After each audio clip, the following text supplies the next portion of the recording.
Hi y'all, let's go to the desert of Arizona today, where it is said to be the hottest desert in the United States. And let's talk about the mysterious disappearance of Daniel Robinson.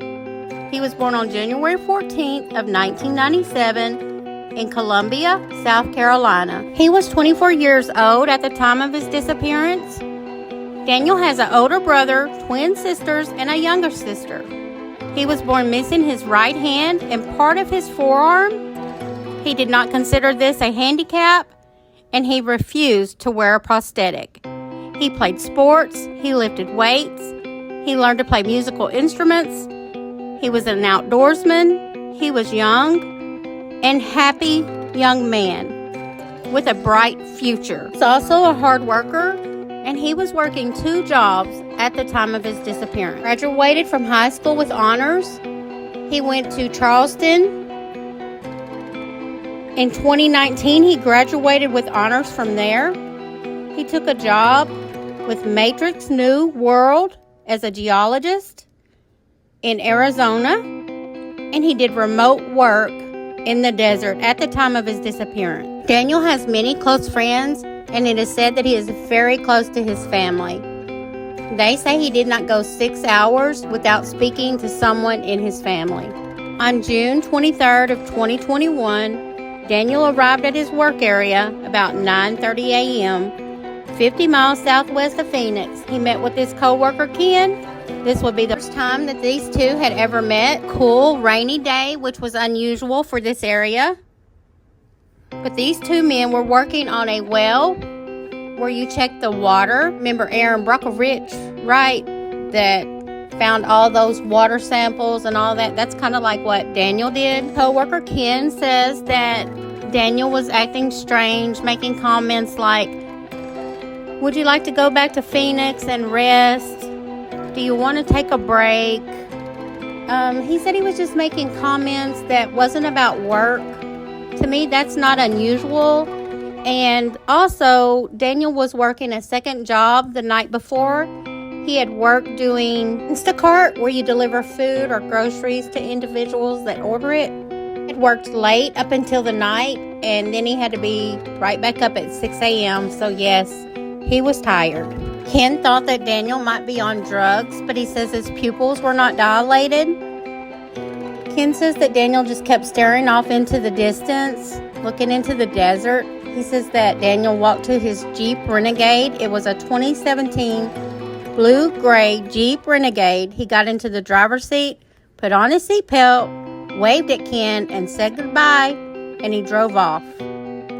Ken contacted their supervisor to let them know Daniel had left, but these guys were also allowed to leave and come and go kind of back and forth. But by 3 p.m., when no one had been able to hear from Daniel or saw Daniel, he went to look for him. Ken says that he sees Jeep tracks from Daniel's tire tracks headed west into the desert, not towards Phoenix. Ken searched, but he did not turn up anything. He did not find Daniel or his vehicle.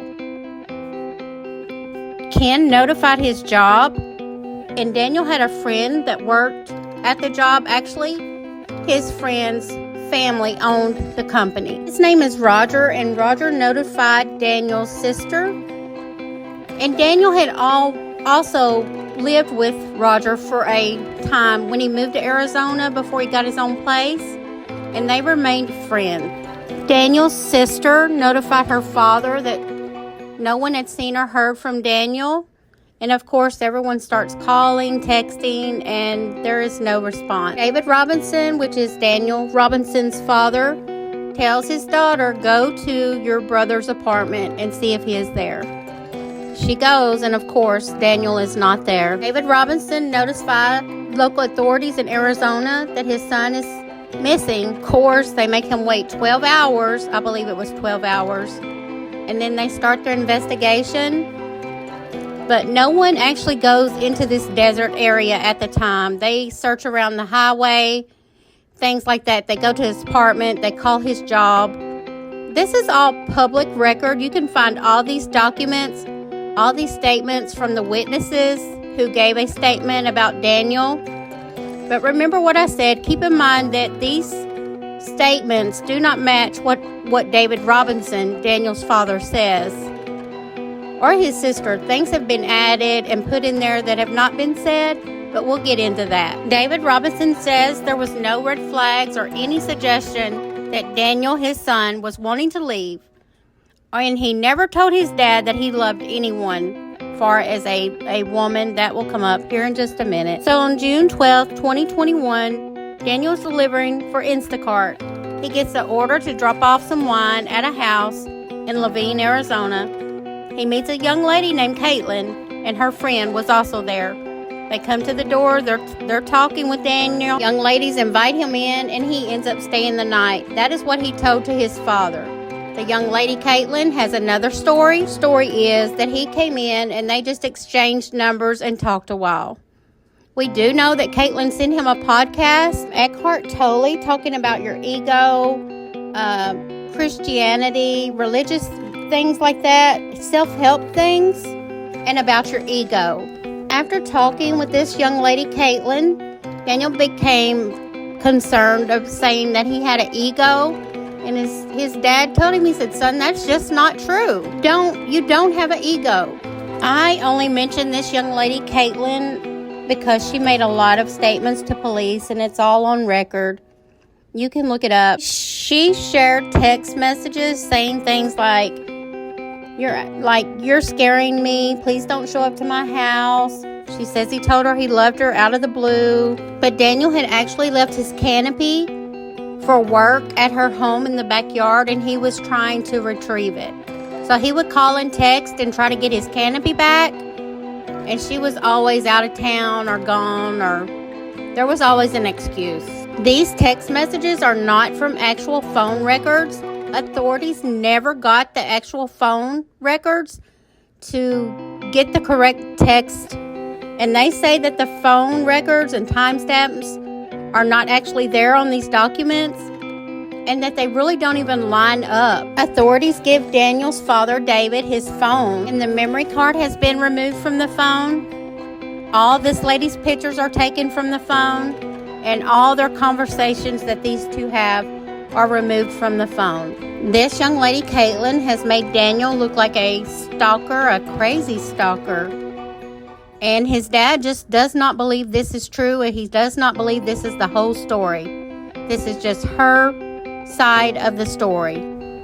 David has hired a private investigator.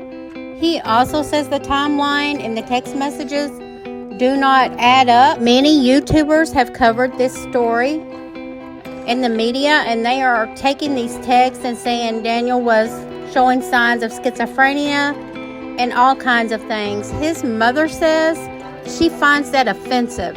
Her son had no mental issues. And I believe and agree with this family. This is a very strange and suspicious disappearance. Daniel had a friend named Lucas who I believe lives in New York now. He had came to visit, I believe the weekend before Daniel went missing, and the police questioned him, and they said that he was not acting strange. You can see that also in the police report, but the narrative they're pushing is that the acting strange, and his friend strongly disagreed with that. But do you see what I'm saying? That it's all in this report, acting strange, odd behavior, and his family says this is just not the case. Roger, Daniel's friend, is also in the police statement saying that Daniel was acting strangely. Roger worked in the office of his family-owned business. Daniel did remote work out in the field, like in the desert of Arizona.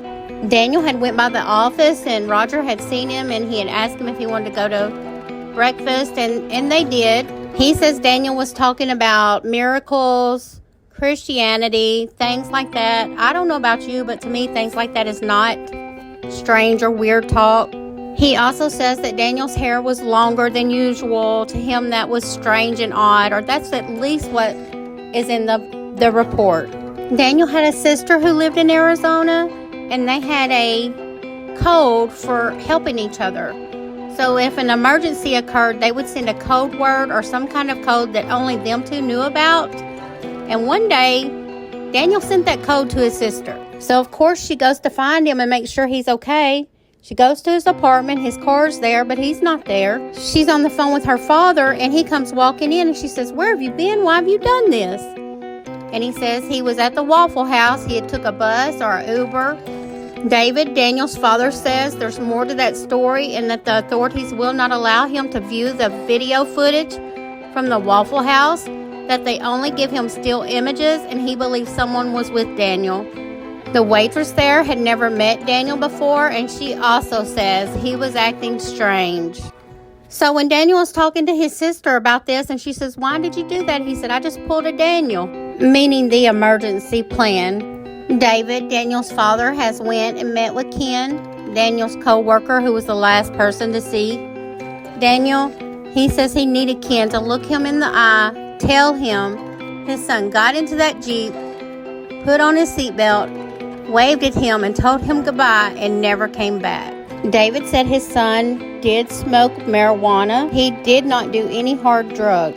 Some joints were found around his apartment.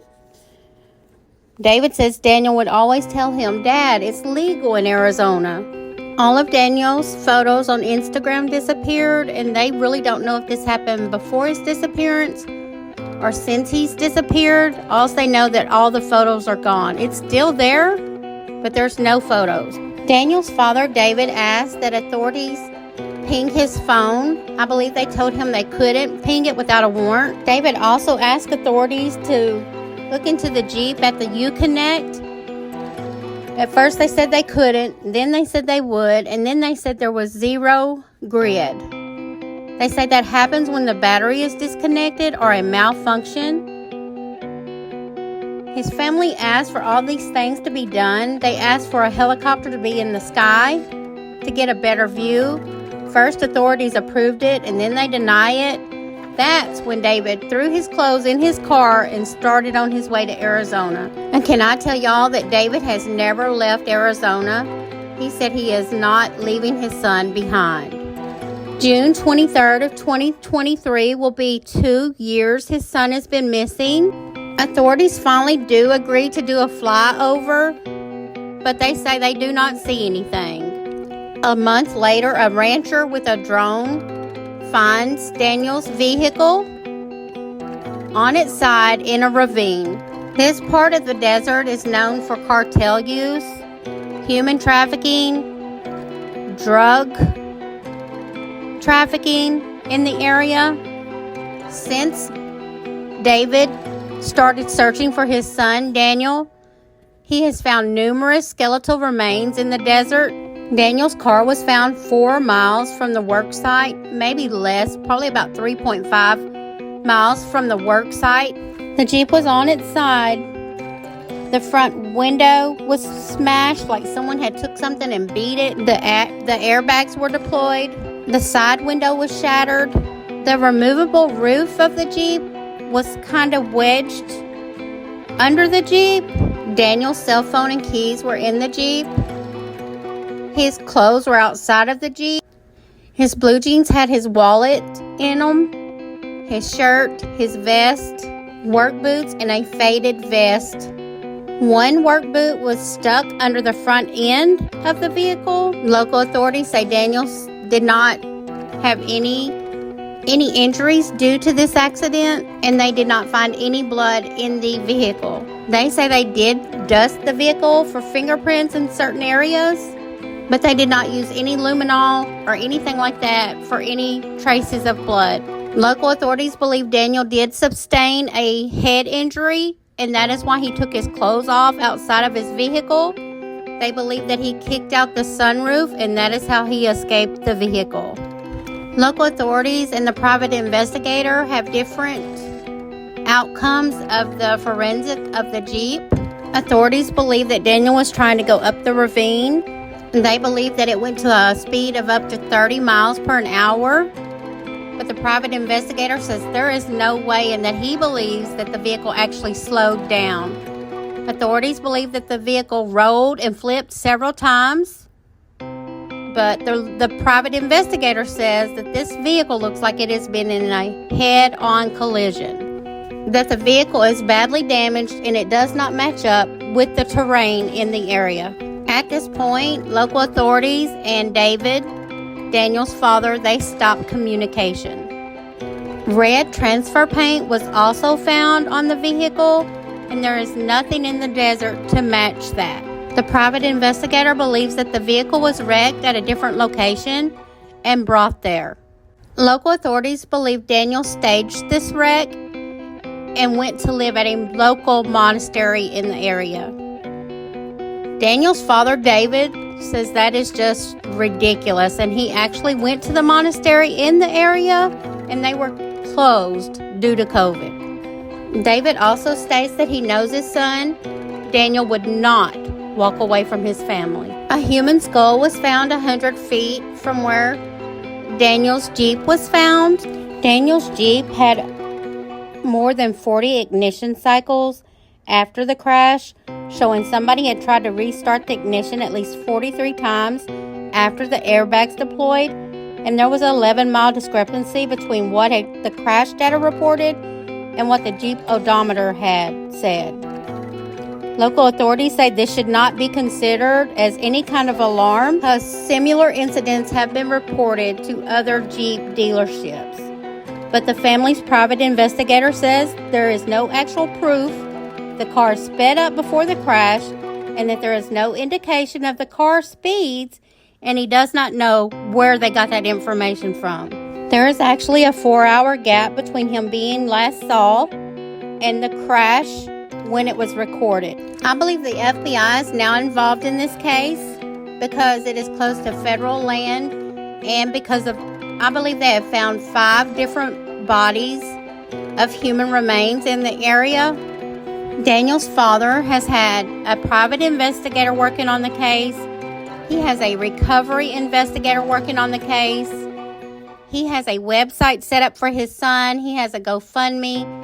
He is asking for a candlelight vigil to be held on June 23rd of 2023. It is at sunset. It is a remote participation to help bring awareness to Daniel Robinson's missing person case. His father will also help showcase some other missing persons, try to bring awareness to their cases also. You can just go to Google and type in missing Daniel Robinson, and it will pop up. There's a tip line. You can remain anonymous. You can also get information about the Candlelight Vigil, the Unity Candlelight Vigil. He also gives updates on his son's case on there. There's also a petition you can sign. He also shares a YouTube channel on there. There's just so much information on there. Please go and check it out. Just go to Google. It comes right up. It will be the first thing to pop up on your screen. I believe there's a $10,000 reward being offered for information about Daniel Robinson's missing case. All that information is on this one website. Here's a tip line number, 844-602-0660, or you can go to this website and submit a tip. David Robinson also gives out his personal phone number. You can also find that on that website. Y'all stay safe out there, and thank you for listening.